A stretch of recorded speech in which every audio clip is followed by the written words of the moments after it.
আমাদের স্বাস্থ্য, শিক্ষা, সামাজিক সুরক্ষায় বরাদ্দ বেড়েছে, কিন্তু সেই বরাদ্দ কতটুকু বেড়েছে? যেমন ধরুন যে স্বাস্থ্য খাতে প্রধানমন্ত্রী তারেক রহমান বলেছিলেন যে জিডিপির 5 ভাগ করবেন, কিন্তু শেষ পর্যন্ত করেন নাই। 1 ভাগ করেছেন, 1-এর নিচে ছিল। তো শিক্ষা ক্ষেত্রে ইউনেস্কো এবং সবাই বলছে যে জিডিপির 6% করা উচিত, 6 ভাগ করা উচিত।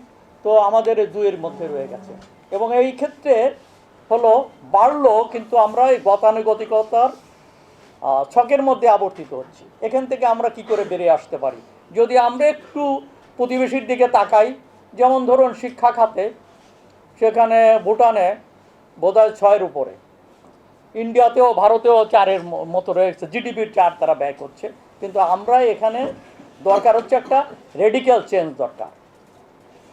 একটু একটু করে বেড়ে এই বাড়ার মধ্য দিয়ে জাতি এগোতে পারবে না। এখানে একটা রেডিক্যাল চেঞ্জ দরকার, শিক্ষা এবং স্বাস্থ্য, এবং এটাকে বিনিয়োগ হিসাবে বিবেচনা করা উচিত। এবং সেটা একদিকে দুটো লাভ। একটা দিকে হচ্ছে যে তার মধ্য দিয়ে যে যারা একটা সামগ্রিক জাতীয়, এখানে একটা সুস্বাস্থ্যের অধিকারী মানুষ এবং শিক্ষিত জনগোষ্ঠী তৈরি হবে, এক। দ্বিতীয়ত হচ্ছে নিচের তলায় যারা এই সুযোগটা পাচ্ছে না, তারা সুযোগটা পাবে।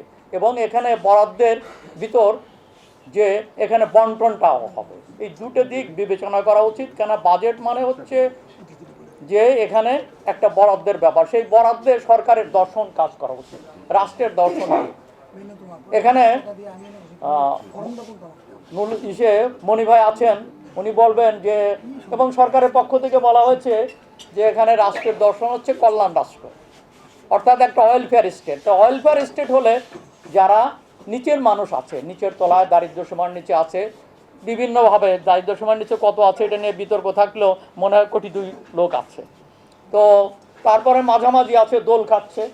তো তাদের ভিতর যদি সম্পদটাকে নিয়ে যেতে হয়, তাহলে এই বন্টনটা করতে হবে, এবং সেই বন্টনের জন্য সামাজিক সুরক্ষাও দরকার।